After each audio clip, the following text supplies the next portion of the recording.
이 마태복음 24장 25장에 나와 있는 이 종말에 관한 잘못된 신앙, 그리고 종말에 대해서 잘못된 신앙을 가지고 있기 때문에 그리스도인들이 일상생활을 기회주의적인 종교꾼으로 사는 겁니다.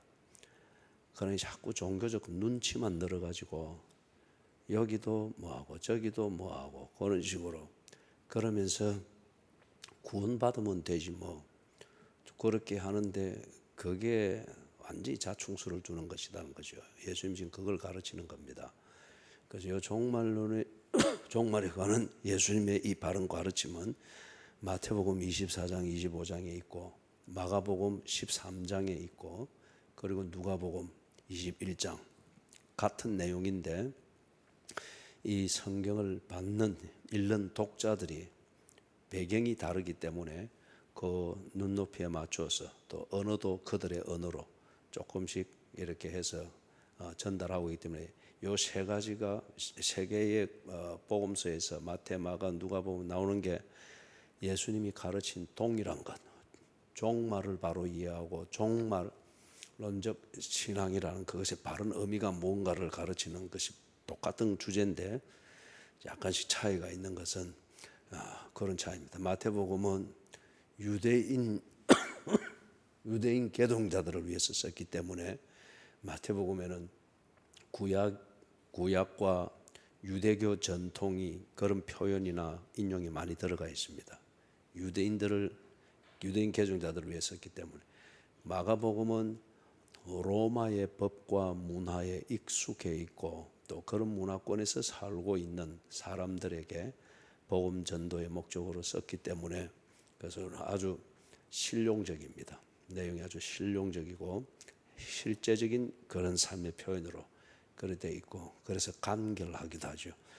그다음에 이제 누가복음에 나오는 거는 고대 그리스의 문화와 사고 방식을 가지고 사는 사람들을 대상으로 해서 썼기 때문에 그들은 그리스 철학 이것이 그냥 세포처럼 배에 있는 사람들입니다. 그래서 그 사람들에게 논리적으로 복음이 무엇인가를 설명하기 위해서 누가가 썼기 때문에 누가복음은 상당히 논리적입니다. 그리고 논증을 해 나가고 있고 그래서 약간씩의 차이가 있는 것은 그런 이유 때문이라는 것을 알고 아주 헛개비 같은 그런 성경만 드립다 막 백도 간답시고 막 이래 하고 그러면서 지주관적으로 막 이해해서 그래서 이 세 가지가 틀리니까 이거는 뭐 짜깁겠다 하는 식으로 극단적인 말을 하면은 여러분들이 그런 것에 속지 말고 요 세 개의 복음이 다 똑같은 걸 가지고 있는데 그런 약간씩 차이가 있는 것은 이 복음을 전하는 대상 지역이 다르고 사람이 다르기 때문에 그들의 언어로 또 문화로 표현했기 때문에 차이가 있다. 그렇게 이해를 하시면 되겠어요. 자, 그래서 오늘 오전에는 누가복음 21장을 통해서 이렇게 살폈는데 충분하지는 않죠. 그래서 또 마태복음 24장 그리고 25장 이걸 오후에 살펴서 좀 정리를 하려고 그래 합니다. 그리고 중요한 것은 종말을 기다리는 게 아닙니다. 종말은 하나님 아버지께서 때가 되면은 종말을 하실 것입니다. 때가 되면은 첫째 종말은 당신이 죽는 겁니다. 당신이 죽는 거예요. 그 다음에 궁극적인 종말은 역사를 끝내는 겁니다. 그런데 그건 하나님이 알아서 하실 일이에요. 하실 일 다 했고 이제 심부름들 할 만큼 다 했구나. 그럼 끝내시는 거예요. 근데 그 개인의 심부름만 끝났다. 아니면 심부름 하는데 니는 아무리 시간을 10년 더 줘도 니는 똑같겠구나. 그러면은 개인적 종말을 하나님이 선고하는 겁니다. 그렇기 때문에 끝나는 거예요. 그래서 종말을 기다리는 게 우리 신앙생활이 아닙니다. 종말을 두시기도 하고 통치하시는 그 하나님이 내게 맡기신 심부름을 그날 성실히 해 나가는 겁니다. 그래서 이제 진호야 이제 너는 심부름을 다 했네. 그래 잘했다. 그게 중요한 거예요. 그게 그래서 예수님이 그걸 바로잡기 위해서 지금 이 십자가에 죽으시기 이제 직전에 지금 이때가 수요일이란 말이에요. 그래서 십자가에 죽으시면서 이 지상에서 보여주고 가르치고 경험하게 하고 확인하게 해야 되는 복음을 가지고 오셨잖아요. 그리고 그 부분에 대해서 가르칠 걸 다 가르치는데 마지막 가르침이 뭐냐? 이 종말에 대한 오해, 이것을 지금 바로 잡는 겁니다.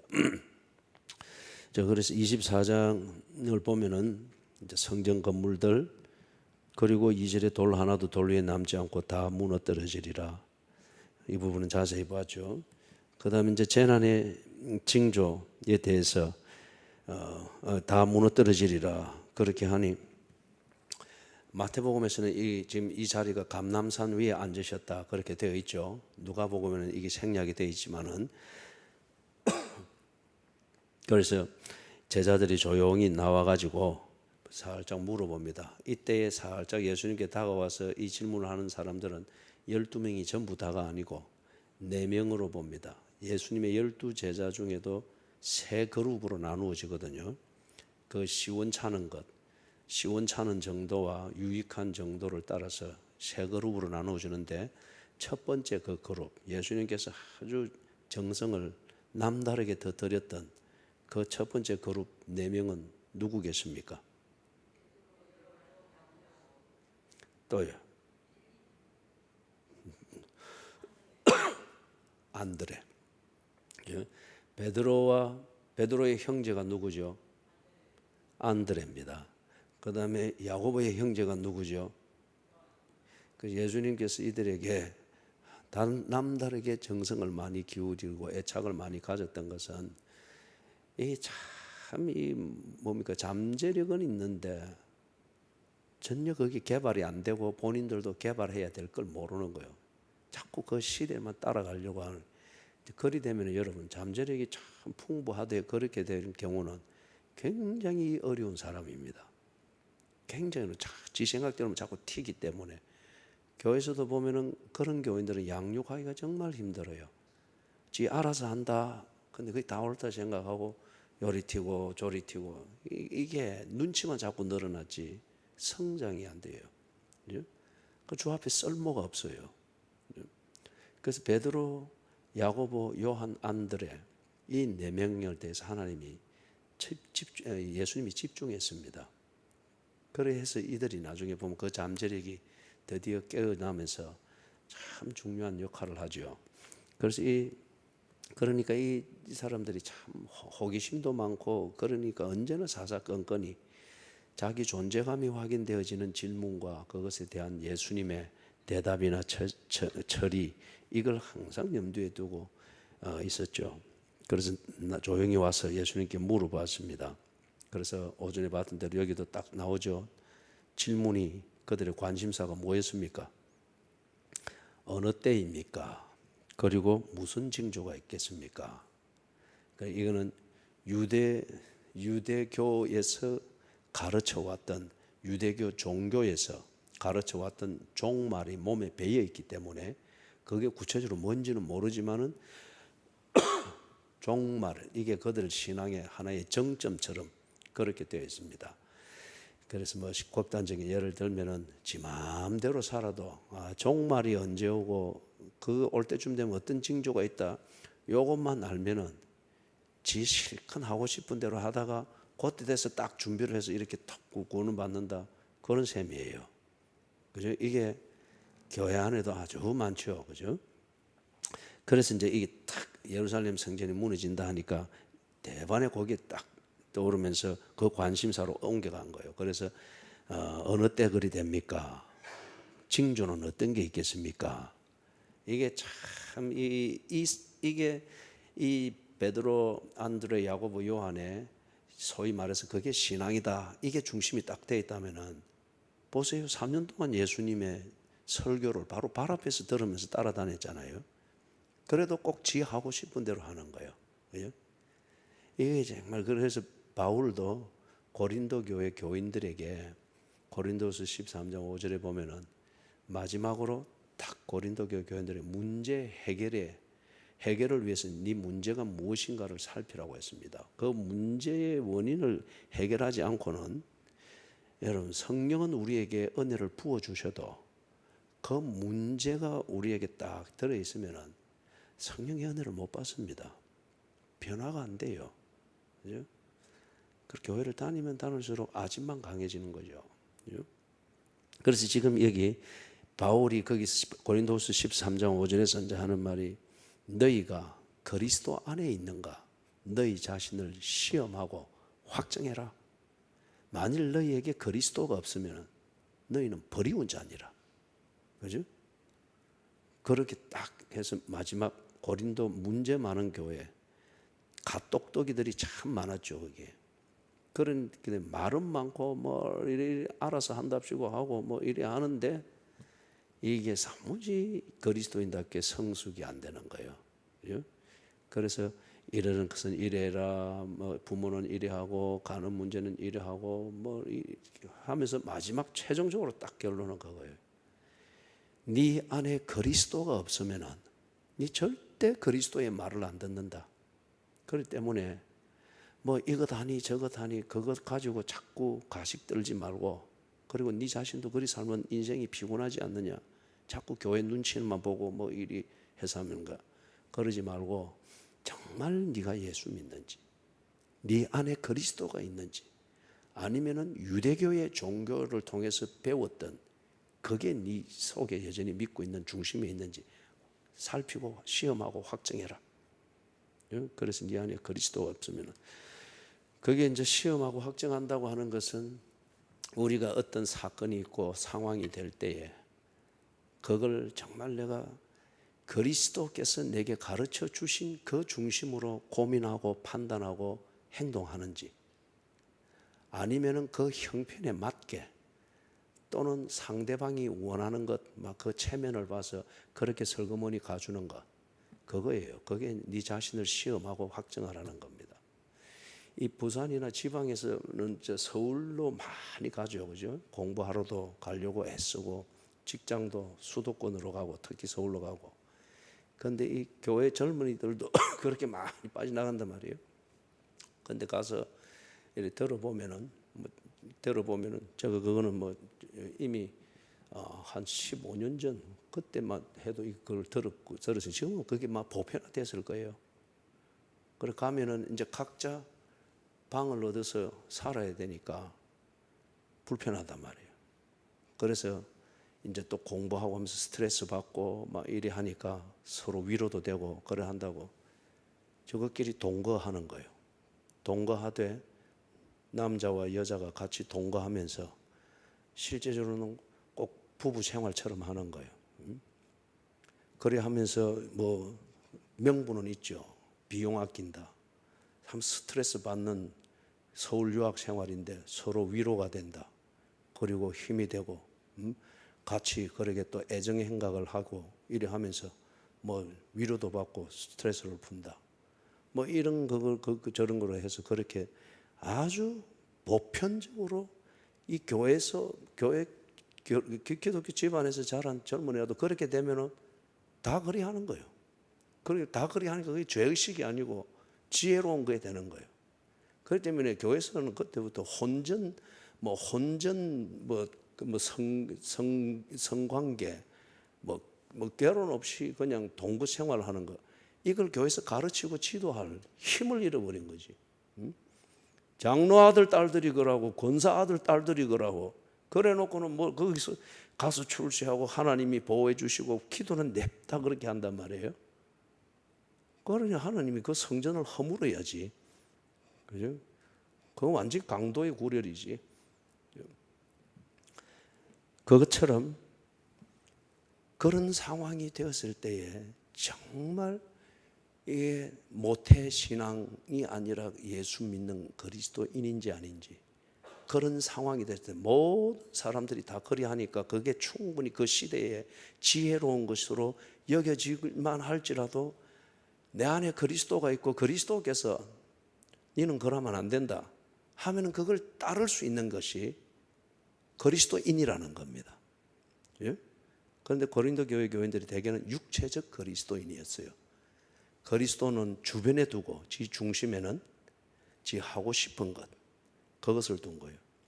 그래서 이게 지금 베드로, 야고보, 요한, 안드레 이들이 예수님께 진지하지만은 아주 유대교적 그 가르침, 그 문화 속에서 딱 길들여져 있고 그 중심에 신앙이랍시고 중심에 보니까 이 종말에 대한 이걸 가지고 예수님께 물어본 겁니다. 그 때와 그것이 일어날 때 징조는 뭡니까?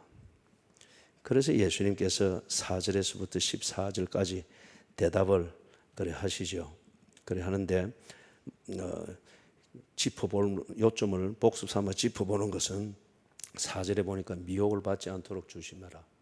다시 말하면 종말 이것과 관해서 미혹하는 게 아주 많고 쉽게 넘어간다는 거예요. 그래요?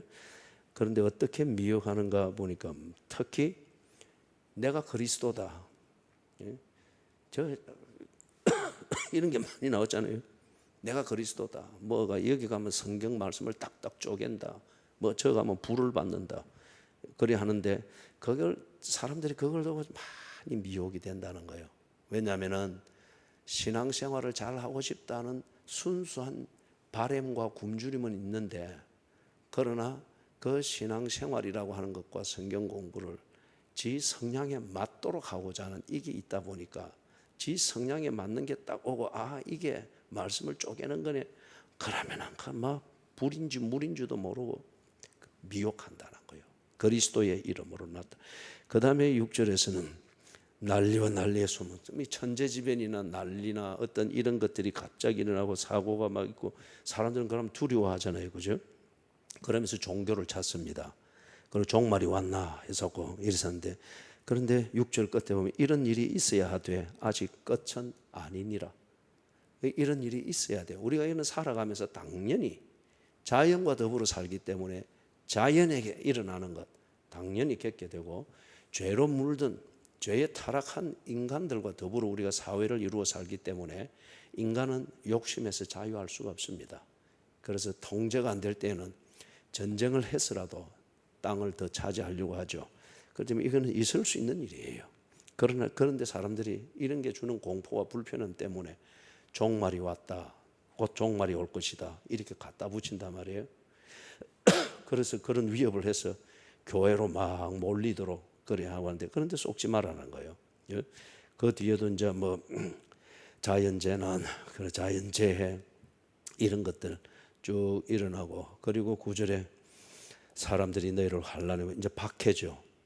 이런 박해가 심해지면은 사람들이 내가 믿고 있는 것 이게 정말 진리인가 스스로 의심하게 됩니다. 불편하면은 앉은 자리도 다시 일어나서 거들떠 보는 것처럼 이런 박해나 손해를 보는 것 어떤 이런 것들 있으면은 내가 믿고 있는 게 진리인가 예수 이리 믿어도 되나 의심하게 됩니다. 그 다음에 10절에 많은 사람이 실족하게 돼요. 서로 잡아주고 또 거짓 선지자가 많이 일어나고 12절 불법이 성함으로 아까 앞에서 내가 서울에 유학 간 그런 젊은이들 여기서는 참 교회 잘 다니는 것 같았는데 그 가서 그런 게 되니까 동거 생활 뭐 혼전 뭐 성생활 성관계 이런 거 다 여러분 이론을 갖다 붙이면은 다 합리화될 수 있어요. 이론을 갖다 붙이면은 그렇기 때문에 그런 불법이 정법인 것처럼 통하고 있습니다. 그죠? 정법인 것처럼. 여러분이 혹시 자녀들을 지금 그렇게 훈육하고 있다면은 여러분은 소경이 소경을 인도하는 겁니다. 반드시 가정에 대가가 있습니다. 그리스도께서 그 가정을 세우게 하시려면은 그리스도의 말씀을 순종하십시오. 그분이 세울 겁니다. 그죠? 그 다음에 13절에 끝까지 견디는 자는 구원을 얻으리라. 이 말이 무슨 말이에요? 그런 재난과 사람들이 막 이게 종말의 징조다. 그렇기 때문에 곧 종말이 올 것이다라고 써먹는 그런 것은 종말의 징조이거나 그것이 만연해지면 종말이 왔다. 그렇게 속지 말라는 거예요. 그런 경우는 우리가 살아가면서 반드시 있을 수 있는 일인데, 그럴 때는 우리 보고 뭘 하라고 합니까? 종말을 준비하라는 것이 아니고 끝까지 견뎌라. 이 말이 무슨 말이죠? 이사야서 26장 3절을 우리가 예배 시작 때 읽죠. 심지가 견고한 자를 평강에 평강으로 지키시리라. 이게 뭔가 믿음 신앙대로 사는 거예요. 신앙대로 사는 거예요. 자기가 믿는 바대로 사는 거예요. 그래서 고린도 교랑에서 너희 안에 그리스도가 있는지 스스로 시험하고 확정하라. 그래서 그 믿음이 있다면은 그 믿음 그리스도인답게 네 일상을 딱 꾸준히 그리스도인답게 살아라. 그래 하면 구원을 얻으리라. 이때 말하는 구원은 예수 믿어서 거듭나는 이 차원이 아니고 구원받은 자답게 영화롭게 될 것이다. 그 말이에요. 그죠? 이 구원받은 자이지만은 육체적 그리스도인으로 살 때 참 이 구원받은 자보다도 더 못하게 추하잖아요. 그죠? 하나님이 구원하셨으니 구원은 완성할 거예요. 그런데 참 그게 어떤 교회는 보람과 즐거움과 하나님의 교제 속에서 영화롭게 자라가는데, 어떤 교회는 자꾸 땅만 보고 사니까 눈치만 늘어가지고, 그죠? 눈치만 늘어가지고 이게 추하고 부끄럽고 그렇단 말이에요. 그죠? 그래서 여기 끝까지 견디는 자, 신앙을 바로 알고 신앙 믿음대로 사는 자는 그리스도인다워질 것이다. 영화로워질 것이다. 그 구원을 얻으리라. 그 다음 14절 같이 읽습니다. 이 천국 복음이 모든 민족에게 증언되기 위하여 온 세상에 전파되리니 그제야 끝이 오리라. 이제 분명하죠, 그죠? 분명하죠. 종말의 때는 언제입니까? 이 14절의 근거에서 보면은 종말의 때는 언제입니까? 그렇죠. 천국 복음이 모든 민족에게 증거되어진 때입니다. 그 다음에 그러면은 종말이 이제 우리 문 앞에 왔다, 그것을 확인하는 징조는 뭡니까? 그 징조는 그렇죠. 예. 온 세상에 복음이 전파되어서 온 세상이 복음으로 인해서 변화가 일어나고, 한편 그것을 적대시하는 적대 세력들이 아주 충일할 때, 그러나 이게 온 세상에서, 이 말이 지금 현재 지금의 인구가 75억이라면은 75억 한 명 한 명에게 다 복음이 전거되어진 그걸 말하는 건 아니에요. 하나님이 택한 자들이요. 하나님이 택한 자들을 구원하실 때에 하나님이 구원하는 손길은 전도입니다. 이 전도가 다양한 루트로 전도가 되죠. 모태신앙도 하나의 전도의 통로입니다. 모태신앙도. 그렇기 때문에 여러분 자녀들에게 동거하면서 살면서 돈 아끼라 이런 지옥의 속임수의 지혜를 가르치지 말고, 자녀들에게 모태신앙이라고 안심하지 말고 이 복음을 전해주세요. 예? 얼마나 그게 모태신앙의 특권입니다. 그게 모태신앙의 특권이야. 예? 그래서 이 천국 복음이 모든 민족에게 증언되기 위하여 온 세상에 전파되리니 그제야 끝이 오리라. 이제 종말에 대해서 분명했죠, 그죠? 그렇기 때문에 우리는 종말을 기다리는 것이 아니고, 이것을 위해서 예수 그리스도께서 한마디로 딱 축약해서 그리스도인의 삶을 주셨잖아요. 성천하기 전에. 같이 한번 해보십시다. 너희는 온 천하에 다니며,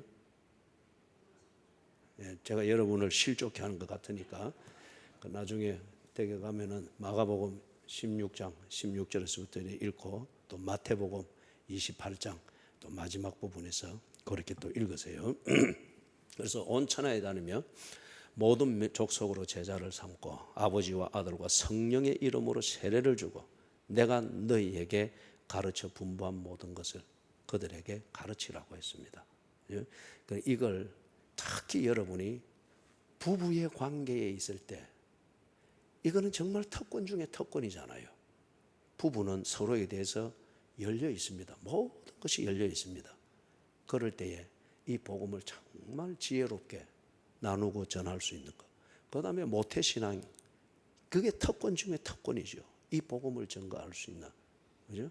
그래서 이것을 전가하는 거, 이게 너무 전도지 던지고 그거는 하나의 방법이고, 그죠? 삶을 부대끼면서 살아가는 그걸 통하여서 하여튼 복음이 전거되어지도록. 자, 그렇기 때문에 여러분, 누가 무슨 소리를, 종말에 대해서 무슨 소리를 하고 징조에 대해서 무슨 소리를 해도 이 24장 14절을 딱 갖다 들이대서 이것과 상관없는 것이면은 그는 미혹하는 자입니다. 그 사람이 보이는 열심과 열정과 내게 대한 친절과 우정에 속지 마시고, 그죠? 그걸 믿기로 하여 내게 종말에 대한 경각심을 일으키고 준비하는 성경 공부를 어쩌고 저쩌고 해도 24장 14절과 이것과 딱 어긋났으면 그는 미혹하는 자입니다. 분명하죠? 자, 그 다음에 15절에서부터 거기 보면은 일단 15절을 먼저 하나 읽어보십시오. 같이 읽어보십시다. 시작.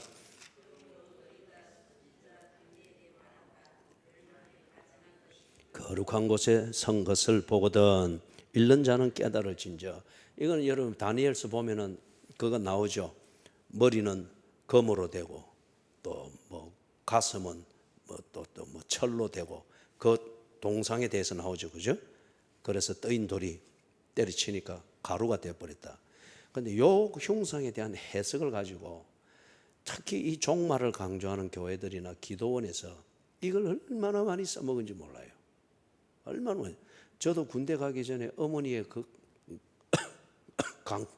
강권으로 어머니 얼굴을 봐서 그 기도원에 갔다고요. 가서 집회에 참석을 했는데, 그런데 그 동상을, 그런데 설명하는데 그것만, 배경을 나는 전혀 모르니까 설명만 들으니까 이게 딱 맞는 거예요.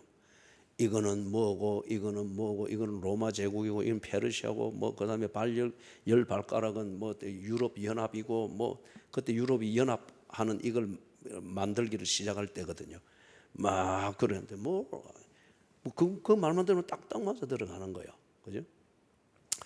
그것이 지칭하는 국가는 맞지만은, 그러나 그걸 가지고서 종말을 말하면 그게 무슨 메시아를 어떻게 하고 그렇게 끌어가는 것은 완전 잘못 쓰는 거죠.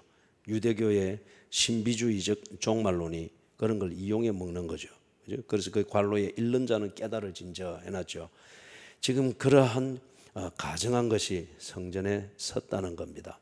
그래서 이거는 여러분들이 그 세계사 중에 특히 그 유대인들의 그 역사에서 마카비 전쟁, 이게 주전 168년에서 일어나 가지고 그 다음에 그 주전 한 62년경 68년경인가 그때에 마카비 독립전쟁으로 얻었던 그들의 한 100년간의 주권 국가가 다시금 로마 식민지로 그렇게 전락이 되어집니다. 그때에 이거 전쟁이 일어났던 것은 그 성전에다가 제우스 신을 씌우고, 이 하나님을 예배하고 할 때 쓰던 제단을, 중앙제단 한쪽으로 밀어버리고 거기에 제우스 신상을 세우고, 그리고 그 앞에서 돼지를 잡아가지고 돼지 피를 받아서 제단에다 부은 거예요. 유대인들의 율법에 의하면은 돼지는 부정한 짐승입니다. 그리고 제물로 돼지를 절대 바쳐서는 안 되고요. 그런데 어린 양의 피를 받아서 이 제단 모퉁이에 바르도록 법원되어 있는데, 그들은 돼지 피를 받아가지고 제우스 신에게 제사를 드리는 방식으로 성전 제단에 가다 부은 거예요.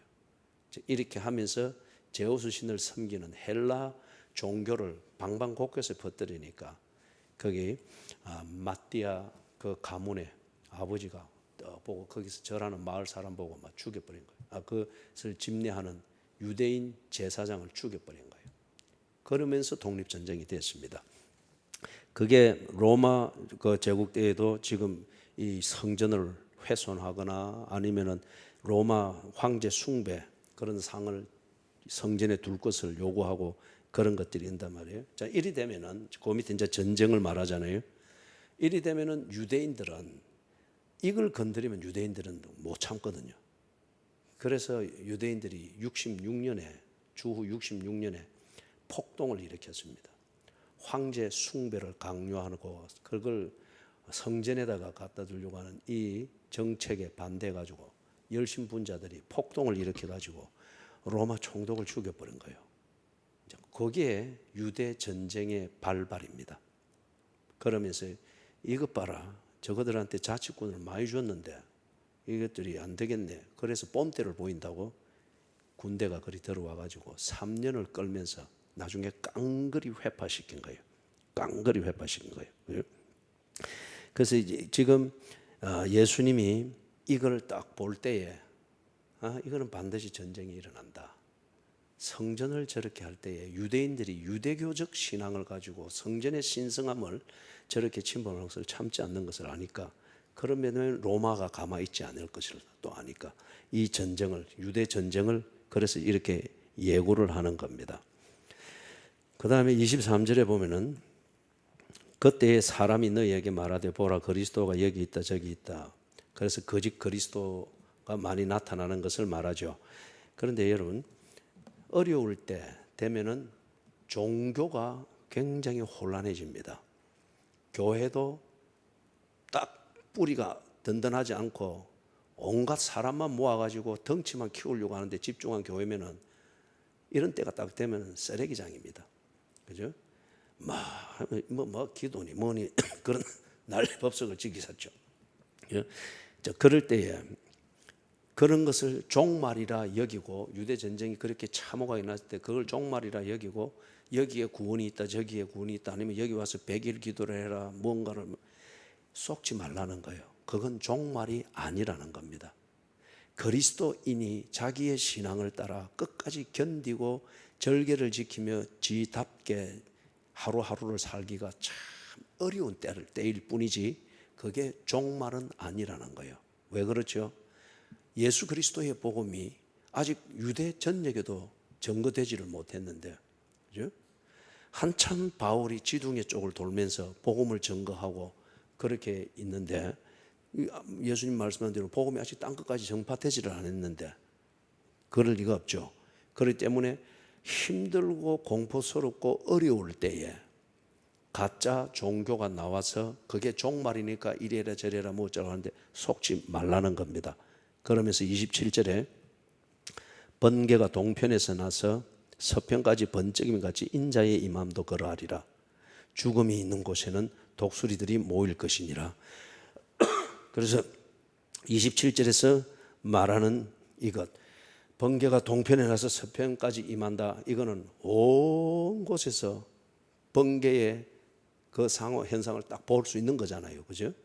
그렇기 때문에 요 예루살렘 성 하나 무너진 이것 가지고 종말이 왔고 어떻게 예수의 재림, 그리 말할 수 없다는 거예요. 그러면 번개가 동편에서 서편까지 이르듯, 이게 앞에서 말했던 거가 내가 자세한 설명은 다음 기회에 기회가 되면 하기로 하고, 오전에는 그걸 간단히 언급했죠. 복음 증거입니다.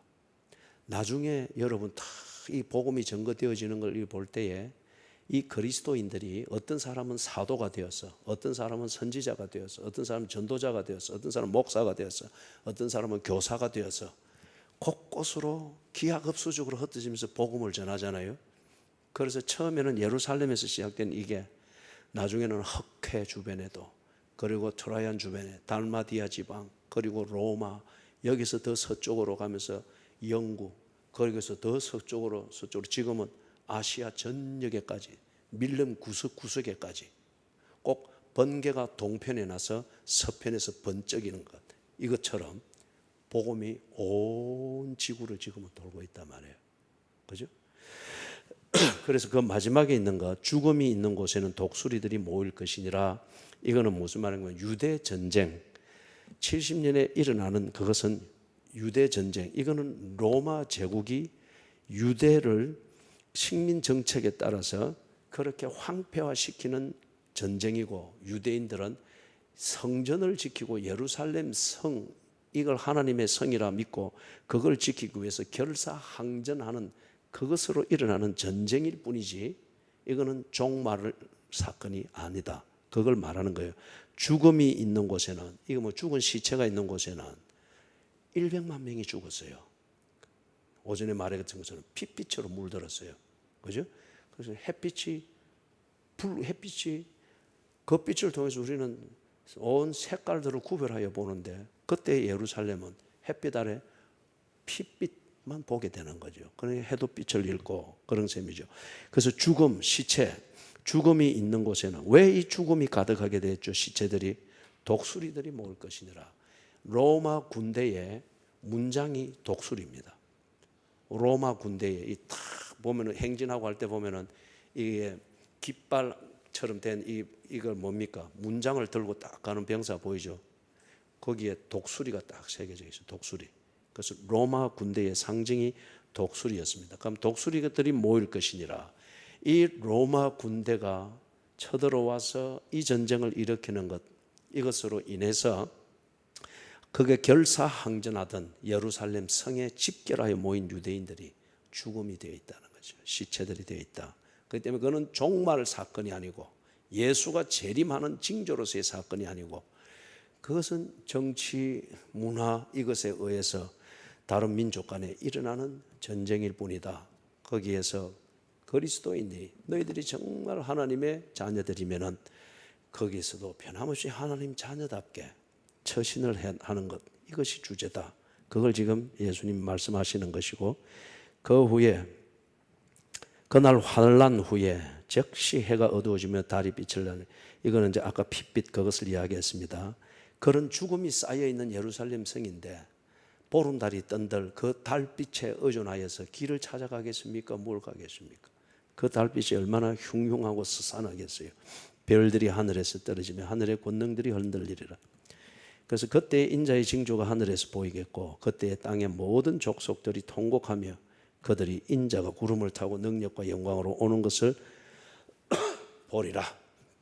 오전에 이 부분을 조금 집중해서 한다고 했는데 간단하게 덧붙이면은 그것입니다. 무엇이 능력이고 첫 번째 질문, 무엇이 능력이겠습니까? 능력은 안 되는 것을 되게 하는 겁니다. 사람이 정말 고침을 받는다, 구원을 받는다, 변화된다, 이거는 어떤 종교도 해내지를 못했습니다. 그런데 예수 그리스도의 복음을 그들이 듣고 이 복음을 믿을 때에 그들은 거듭났습니다. 그리고 변화되었습니다. 그 중심에 그리스도가 있게 되었습니다. 육체적인 사람이 그리스도인이 되었습니다. 이것이야말로 능력인 거예요. 그런데 큰 영광으로 오리라. 그런 변화가 되어지는데 그 중심에 있는 그리스도를 따라서 동행하는 삶을 차근차근 살아가니 이 사람의 변화가 드러나는 거예요. 갈라디아서 5장 22절 23절에 있는 것처럼, 그죠? 성령의 열매 9가지 열매로 거기 요약해 놓은 사랑과 희락과 화평과 자비와 충성과 양성과 온유와 절제, 그죠? 이런 것들이 쭉 열리는 거예요. 사람이 참 보기가 좋습니다. 저 사람이 언제 저리 됐지? 예수 믿는다 하나, 회당에 안 나오더만은 저기 예수 믿는 데 가더만은, 그런데 저리 변했네. 영광스러운 거예요. 그리스도의 영광이 그리스도의 복음을 통하여서 변화되어진 그 사람을 통하여 확인이 되어지는 겁니다. 그죠? 그래서 너희가 서로 사랑하면 너희가 내 제자인 줄 알리라. 예수님이 그리 말씀했죠. 그죠? 자, 그래서 이것은 어떤 한 사건에서 구름을 타고 쫙 나타나는 신비주의적 그런 의미보다도 앞에서 14절에서 말했던 것, 예수 그리스도의 천국의 복음이 온 모든 민족에게 증거되어질 때, 이걸 통해서 복음으로 인하여 일어나는 변화, 그리고 예수의 일하심이 변화된 그들의 삶을 통해서 나타나는 통하여, 첫째, 예수가 존재하는 것을 사람들이 알게 되는 거. 둘째, 예수께서 그들 가운데 계시는 것을 알게 되어지고, 셋째, 그렇게 해서 구원하고자 하는 택한 백성들의 구원이 다 되고, 그 구원한 백성들의 심부름이 끝났을 때 예수께서는 그들 가운데 오신다는 겁니다. 그죠? 이걸 분명히 삼중으로 보여주는 것이죠. 그리고 그 증거 중에 하나는 31절에 같이 읽어봅니다. 그가 큰 나팔 소리와 함께 천사들을 보내리니 그들이 그의 택하신 자들을 하늘 이 끝에서 저 끝까지 사방에서 모으리라. 여기 천사들은 그 사도들 또는 주의 복음을 증거하는, 이게 천사들 메신저들이라 하잖아요. 보낸 자의 그 메시지를 들어야 할 자들에게 전달해 주는 자를 보고 우리 메신저, 그래서 사도들이라 그렇게 말하죠. 그렇게 쓰기도 합니다. 그래서 온 땅에 복음을 전하는 이 사람들을 그때 보낸다. 그들이 그의 택하신 자들을 하늘 이 끝에서 저 끝까지 사방에서 모으리라. 지금 우리가 이 교회 사역을 하는 것도 이 안에 들어가는 겁니다. 그렇기 때문에 제가 늘 하는 말이, 큰 교회 만들려고 하지 말고 많은 사람 모아가지고 관리하려고 하지 마라. 그죠? 이 심부름을 바로 하는 교회가 되어야 된다는 거예요. 바로 하는 교회. 그 다음에 그 뒤에 무화과 나무의 비유를 배우라. 이 부분에 대해서는 막 크게 어려운 게 없습니다. 한 가지 짚을 거는 36절 같이 읽어봅니다.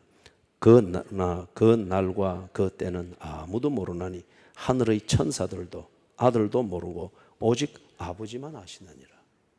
자, 그렇기 때문에 이걸 유대교 성직자들은 전통적으로 자기들이 징조를 알고 때를 안다고 했어요.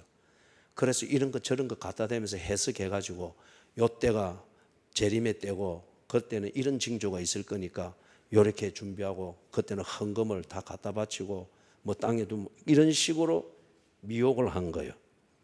그렇기 때문에 이런 것에 세뇌되어진 베드로, 야고보, 요한, 안드레가 와서 예수님께 때와 징조를 물을 때에, 왜냐하면 자기들이 예수는 유대교 성직자들과 뭔가 다르다는 것을 늘 보아왔기 때문에 이분한테서는 정답을 들을 수 있지 않을까 싶어서 물었던 거죠.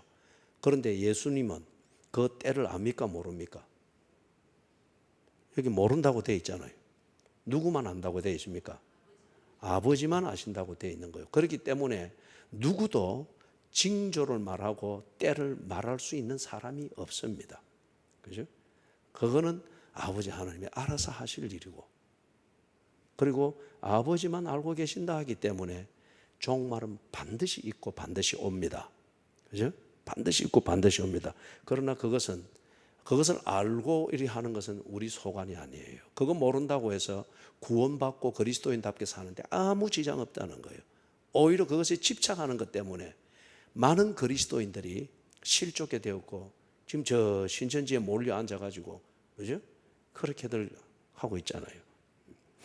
이것을 분명히 아셔야 된다. 그러면서 여기 노아의 때를 예를 들고 또 다음에 40절, 41절 거기서는 또 두 사람이 밭을 갈고 있음에 하는 이 비유를 들고 있고, 그리고 42절에서는 그러므로 깨어 있으라.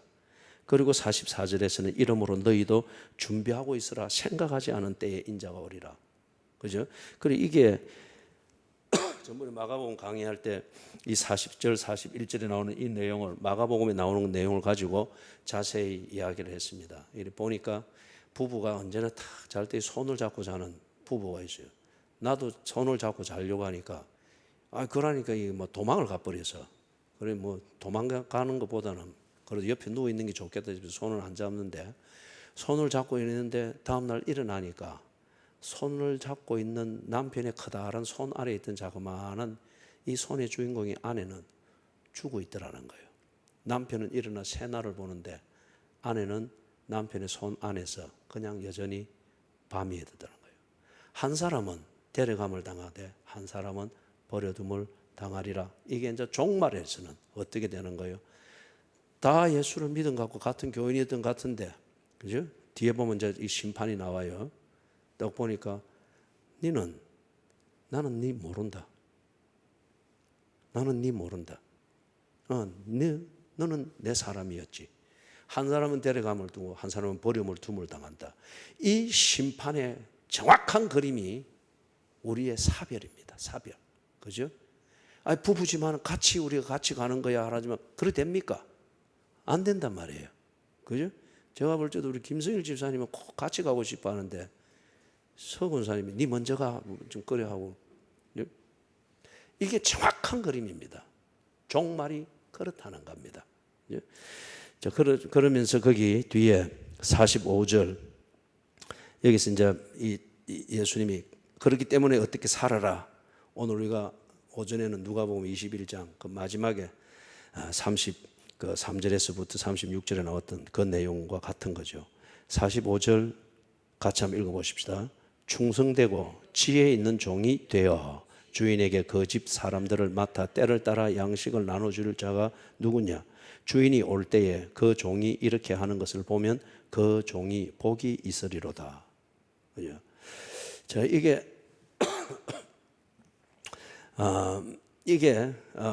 충성되고 지혜 있는 종이 되어, 그렇기 때문에 앞에서 말했던 대로 우리가 그리스도인이 할 일은 종말을 알고 종말을 기다리면서 준비하고, 그게 아니라는 거예요. 그거는 우리가 알 수도 없고 알 필요도 없고 하나님이 알려주지도 않는 거예요. 왜냐하면 쉽게 우리는 기회주의자가 되기 때문에. 예? 우리가 할 일은 뭐냐? 충성되고 지혜 있는 종이 되어라. 그래서 이게 하나님이 자기 자녀들을 이 땅에 둔 이유가 뭐랬죠? 심부름을 시킨 거예요. 하나님이 보낸 심부름, 이거 완성하는데 충실하고 집중해라는 거예요. 그런데 그 뒤에 48절 같이 읽어봅니다. 만일 그 악한 종이 마음에 생각하기를 주인이 드디 오리라 하여, 같이 읽습니다. 동료들을 때리며 술 친구들과 더불어 먹고 마시게 되면 생각하지 않은 날, 알지 못하는 시각에 그 종의 주인이 이르러 엄히 때리고 외식하는 자가 받는 벌에 처하리니 거기서 슬피 울며 이를 가르리라. 그래, 이거는 심부름을 보냈는데 심부름은 안 하고 하나님이 나를 심부름 보냈다는 이 명분만 이용해 가지고, 그죠? 하나님 이름으로 된 신용카드 쓰듯이 이것만 이용하면서 지가 심부름 받은 것, 보냄을 받은 이 심부름의 일은 안 하고 지 마음대로 하는 거예요. 그러면서 내가 하나님께로 다시 돌아가는 것, 그 종말이죠. 뭐 그때 내가 딱 반짝하면 되지 뭐. 요게 이제 악한 거라는 거예요. 그러면은 교회 안에서 교회 생활 한다는 껍데기는 있는데 내용은 악한 교인들이 많겠죠. 그죠?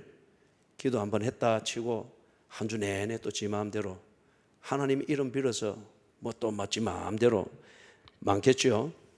자, 그래서 이걸 예수님이 바로 딱 알도록 하기 위해서 25장의 이 내용을 길게 해준 겁니다.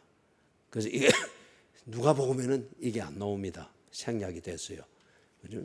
생략이 되었고 마가복음에도 생략이 되는데 마태복음에서는 이 유대인들이 이런 문화가 있고 이런 전통이 있기 때문에 예수님이 딱 자세하게 비유를 들어서 종말 신앙, 종말론적 신앙, 그것이 참된 것은 뭐냐?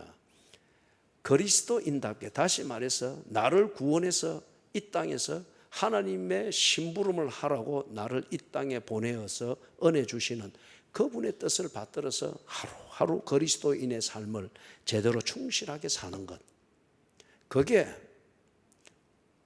우리가 알지는 못하지만은 반드시 오게 될 종말을 제대로 준비하는 것이라는 것이죠.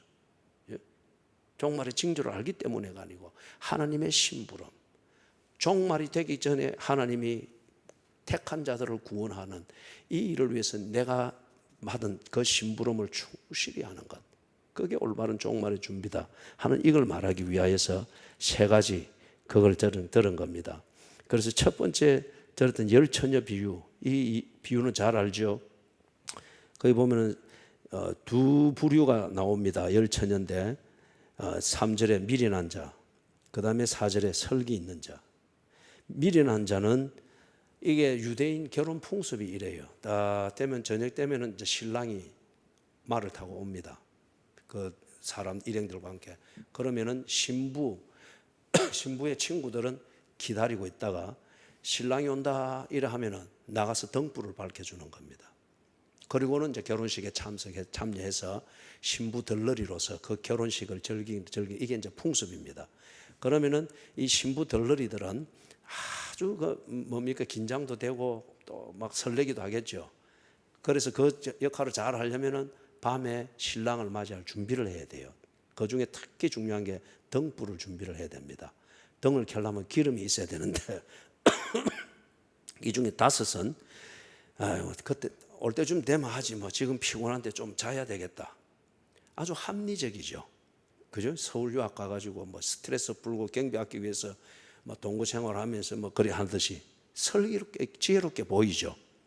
그 다음에 거기 미련하게 보이나 설기 있는 자들, 이들은 미리 기름을 딱 준비해 놓습니다. 이게 없으면은 자기들의 역할과 결혼식을 즐길 수 있는 그 근본 조건이 안 되기 때문에 이거부터 딱 해놓고 그러다 보니 잠자고 편하게 좀 쉴 수 있는 시간이 훨씬 없겠죠. 그런데 5절을 보니까 신랑이 드디 오므로 다 졸며 잘새 밤중에 소리가 나되 보라 신랑이로다 맞으러 나오라. 예. 불현중에 지금 찾아왔습니다. 그래서 10절에 보니까 준비하였던 자들은 함께 혼인잔치에 들어가고 그 다음 문은 닫힌지라. 그 후에 남은 처녀들이 와서 이르되 주여 주여 우리에게 열어주소서. 대답하여 이르되 진실로 진실로 너희에게 이르노니 내가 너희를 알지 못하노니라 하였느니라. 그런즉 깨어 있으라. 너희는 그 날과 그 때를 알지 못하느니라. 결혼식 현장 상황에서도 보면은 이 등급을 준비하지 않은 이 사람들은 신부의 덜러리가 될 자격이 없죠. 그죠? 여전히 지 편한 대로 하는데 결혼식 다 망쳐놓을 사람이죠.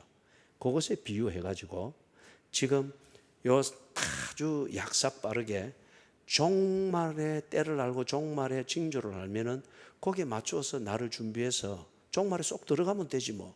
이렇게 하면서 종교 생활을 하는 거예요.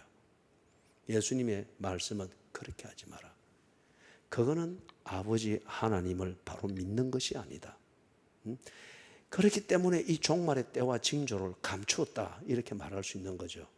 그것을 알면은 이렇게 악해지니까. 그 다음에 두 번째 비유를 드는데 달란트 비유. 이 비유도 여러분 이야기는 잘 알죠. 한 사람은 5달란트, 한 사람은 2달란트, 한 종은 1달란트 그렇게 해서 주었는데 5달란트와 2달란트 받은 종은 받자마자 바로 주인의 당부대로 이것으로 일하여라 한 대로 그래서 여전히 종의 책임을 수행했죠. 땅을 파고 심고 그렇게 이렇게 했습니다. 그런데 1달란트 받은 종은 그러지 않았죠. 전혀 다르게 했습니다. 한 주인에게 속해 있는 같은 종들입니다. 그리고 주인으로부터 똑같은 심부름을 받았어요. 똑같은 심부름을 받았어요. 그런데 그 중에 둘은 심부름을 감당하기 위해서 적시로 일을 하였고 다른 한 종은 자기 나름대로 계산한 그것을 믿고 심부름을 감당하지 않았습니다. 그리고 지 할 일만 했습니다. 자, 거기 21절 같이 읽습니다. 21절 그 주인이 이르되 잘하였도다 착하고 충성된 종아 네가 적은 일에 충성하였음에 내가 많은 것을 네게 맡기리니 내 주인의 즐거움에 참여할지어다.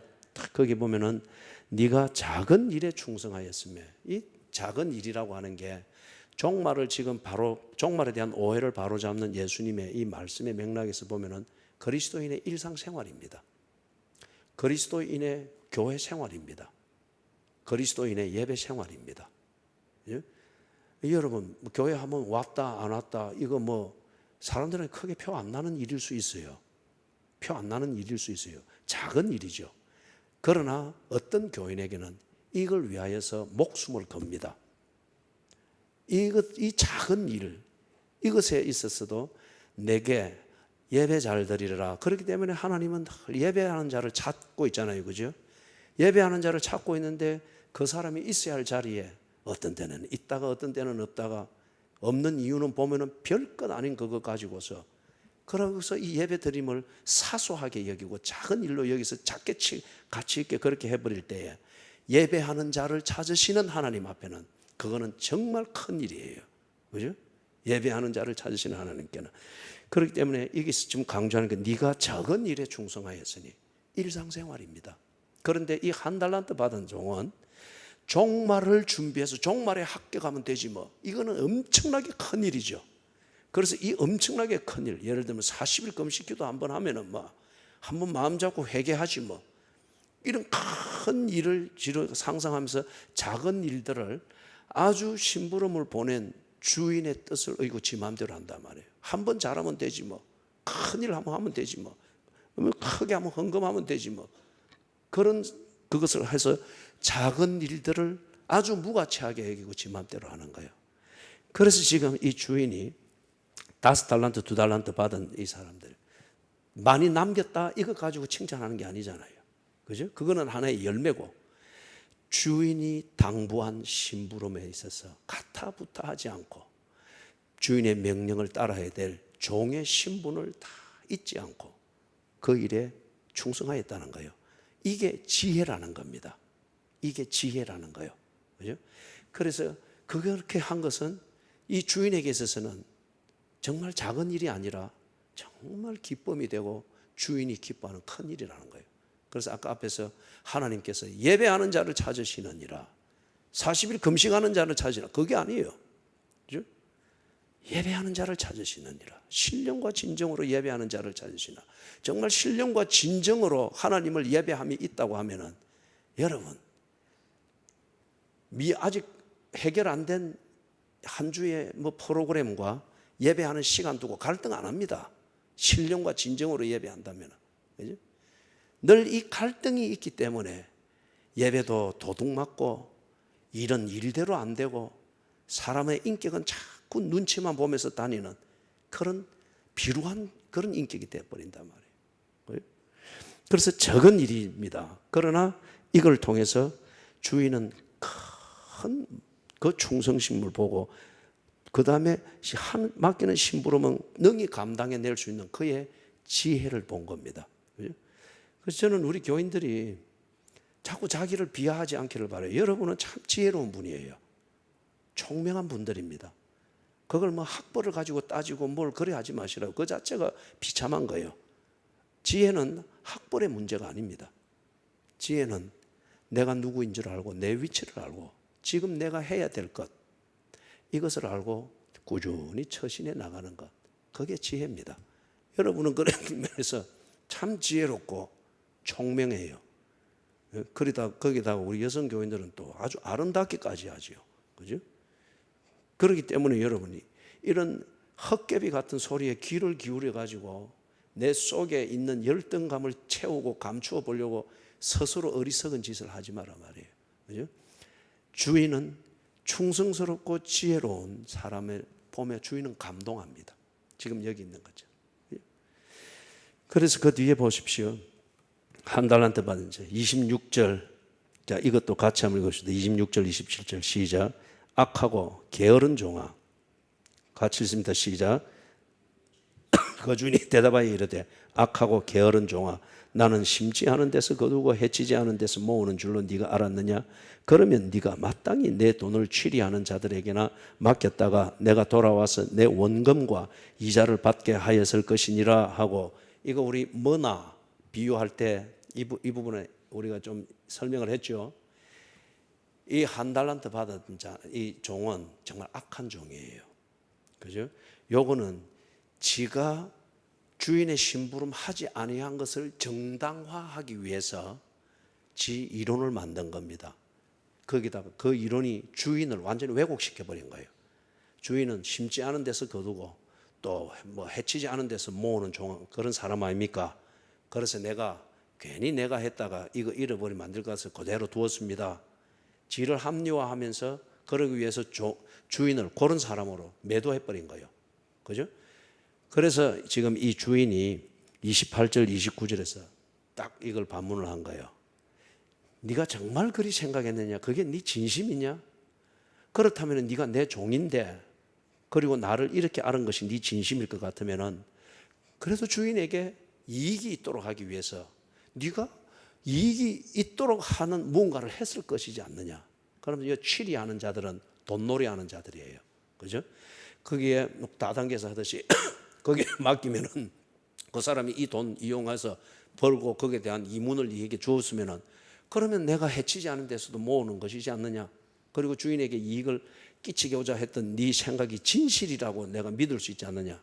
근데 너는 말은 그리 하는데 네 말대로도 너는 하지 않았지 않느냐? 그렇기 때문에 뭐라 합니까? 악한 종이라는 거예요. 예?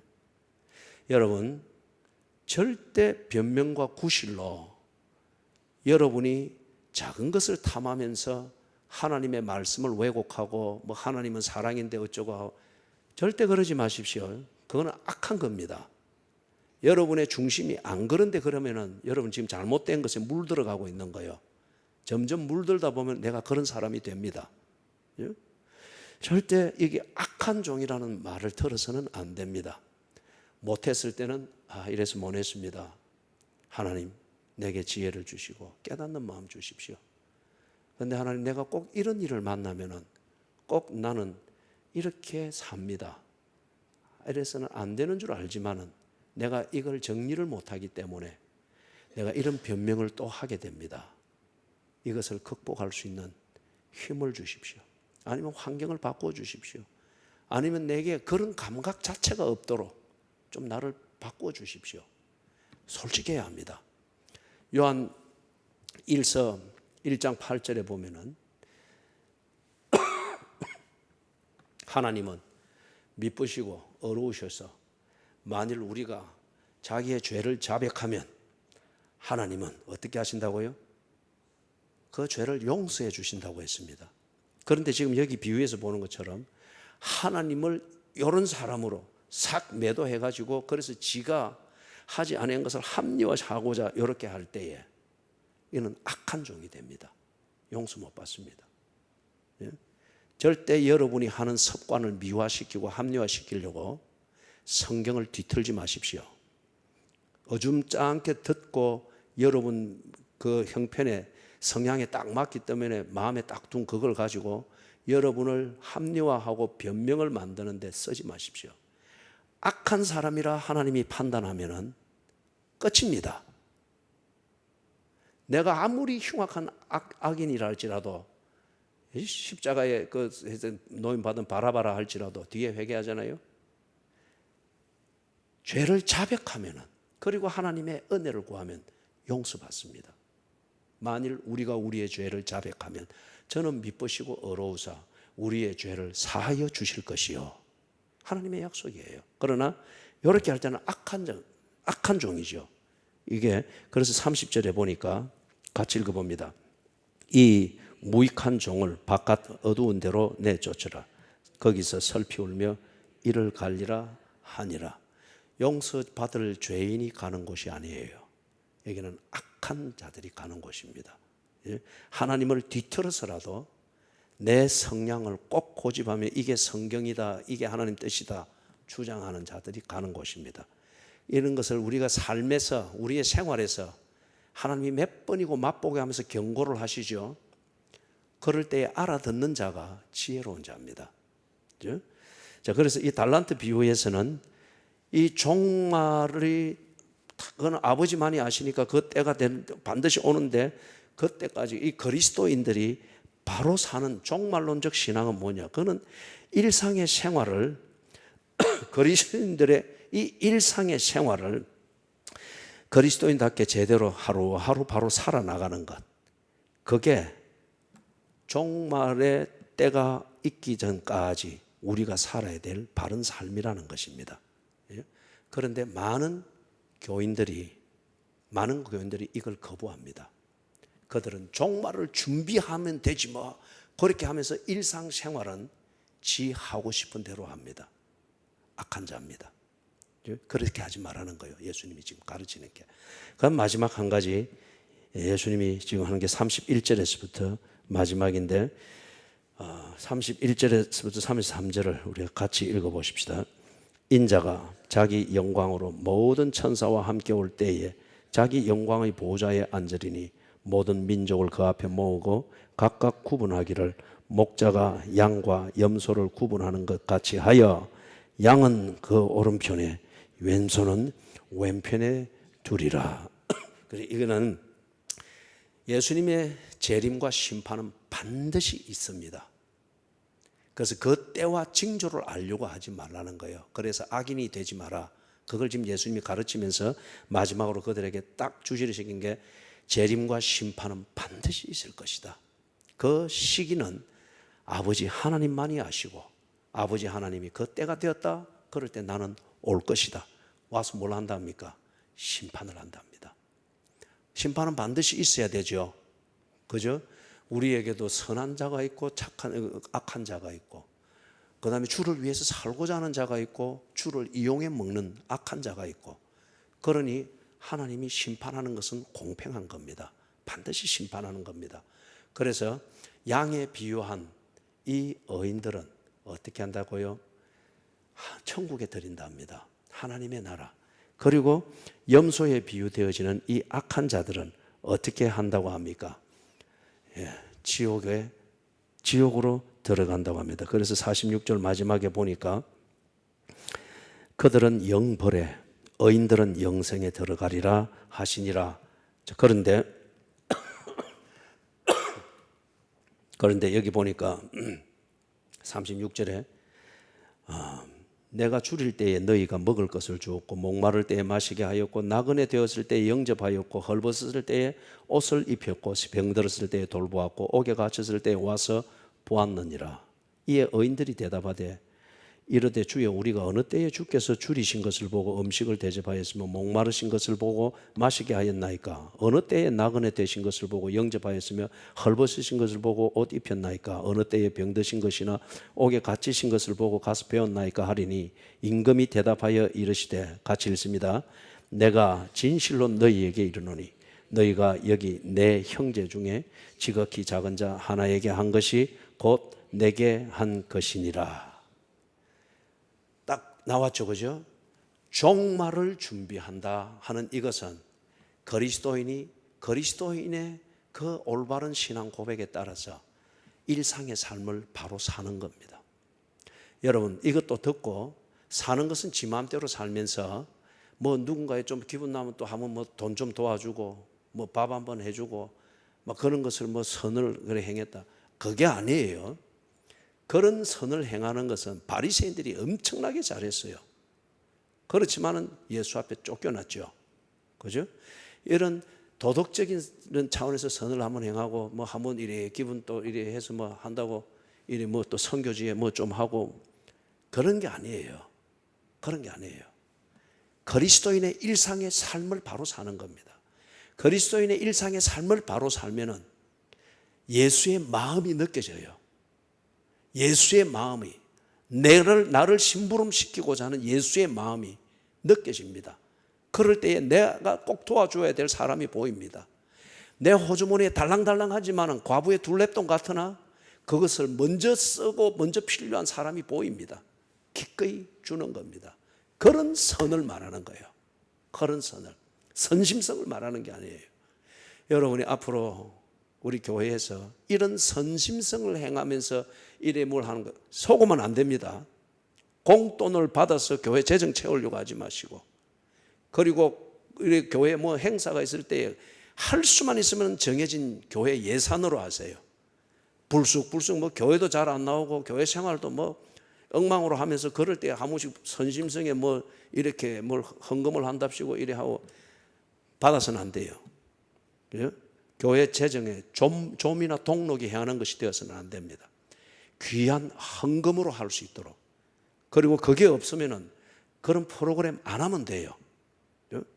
그래서 여기서 말하는 거 딱 여러분이 구분하라고 내가 이걸 강조하는 겁니다. 선심성으로 한 번씩 선행을 베풀고, 이거는 불교에서도 석가탄신일 되면은 어떻게 합니까? 방생을 하잖아요. 그래서 아무리 악하게 살지만은 마약 그 두목도 가가지고 그 뭉탱이 돈 내고 비단 잉어 사가지고 방생 의식할 때 옆에서 뭐 스님이 목탁 두드려주고 연불 한번 외워주면은 다 업보를 뭐 씻었다는 것으로 이래 된다. 이게 보통 사람들이 가지고 있는 종교적 선행입니다. 이게 교회 안에도 너무 많다는 거예요. 그죠? 여러분은 절대 그런 걸 몸에 붙여서는 안 되고, 그리스도인으로서 내 중심에 그리스도를 모시고 산다면 그 그리스도께서 내게 말씀하시는 것, 내게 가르쳐 주신 것, 이것을 가지고 내 삶을 바로 하루하루의 삶을 결정하며 나가는 이 갈등과 고뇌 그리고 판단을 가지고 해 나가는 것.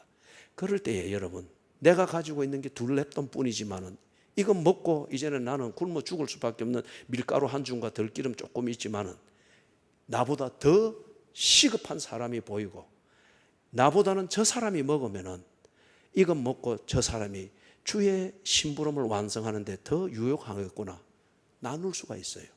그럴 때는 구질구질한 변명이나 덧붙이는 게 없단 말이에요. 그걸 지금 말하는 겁니다. 여기서 말하는 거는.